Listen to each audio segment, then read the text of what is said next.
আচ্ছা, এই কালো রং তোমাদের কার কার ভালো লাগে বলো তো? আমার তো খুব পছন্দের একটা রং। কিন্তু আমার মায়ের কালো রঙের সাথে কি সমস্যা আছে আমি জানি না। একবার পুজোয় কালো রঙের একটা সালোয়ার স্যুট নিয়েছি। না, মা কিনতে দেখেনি। থাকলে ওটা আর আমি কিনতে পারতাম না। তো বাড়ি এসে যখন পড়লাম, মা বলছে, "তোকে অসুরের মতন লাগছে।" কোনো কথা হলো? অসুর বলে কেউ মানুষ নয়? এত অপমান! অথচ আমাকে ওটা পরে কিন্তু ভালোই লাগছিল। বাবা আমার খুব ফর্সা, কালো রঙের একটা শার্ট কিনে এনেছি। মা বলছে, "তোর কি কালো রং ছাড়া অন্য কিছু চোখেই পড়ে না?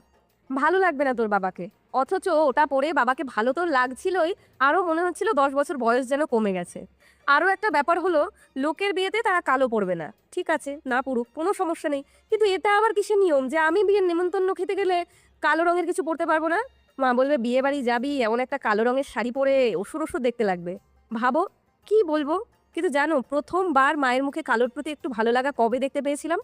১ম যখন আমার টেরাকোটা জুয়েলারি পোড়াই কালো করে, মা বলেছিল, "পুরে কি সুন্দর রং হয়েছে, এর উপর আর রং করিস না।" উফ! বেচারা আমার কালো রং সেদিন যেন প্রাণ ভরে নিঃশ্বাস নিয়েছিল।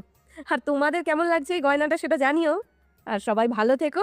আসি আজ। টাটা।